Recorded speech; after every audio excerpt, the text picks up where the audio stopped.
यानंतर मंचावर मी आमंत्रित करतो आपल्याशी संवाद साधण्यासाठी कराडहून आलेल्या आपल्या सर्वांच्या कराडच्या आवडत्या नगरसेविका माननीय अंजलीजी कुंभार यांना जोरदार टाळ्यांच्या गजरामध्ये त्यांचं स्वागत करूया।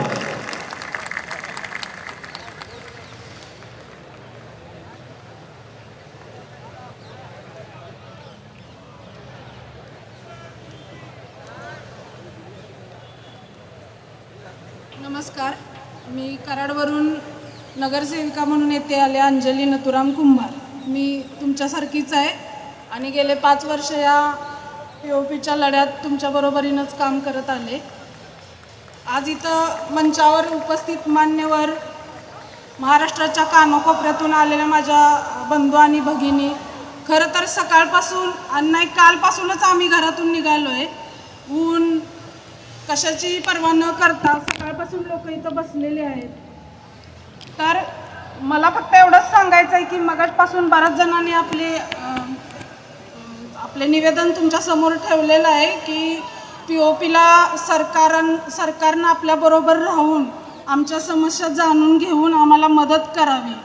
आज 80% समाज आमचा या सगळ्यावर अवलंबून आहे। जर POP बंदी झाली तर त्यांनी खायचं काय, पोरांची शिक्षण कशी करायची, आजारी आईवडिलांना कसं जगवायचं, शाळा कशी शिकवायची, ह्या सगळ्या प्रश्नाची उत्तरं कोण देणार आहे?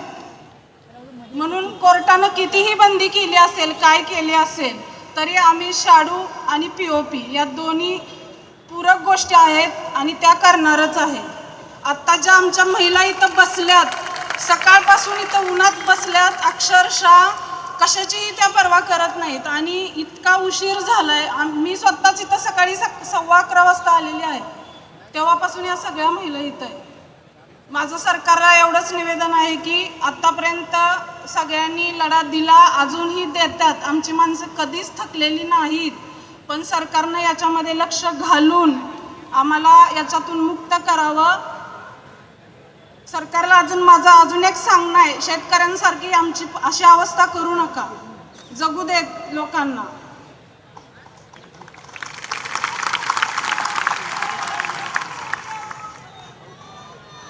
आयोजकांचंही मला आभार मानायचे आहेत की त्यांनी सकाळपासून लोकांना पाणी, बसण्याची व्यवस्था खूप छान केलेली आहे, खूप छान कार्यक्रम केलेला आहे आणि आमच्याबरोबर जे पण इथं लोक आलेले आहेत त्यांची व्यवस्थित काळजी घेतलेली आहे। त्यासाठी सर्वांचे आभार, जमलेल्या सर्व बंधू भगिनींचे आभार आणि व्यासपीठावर असलेल्या सर्व मान्यवरांचे आभार। धन्यवाद।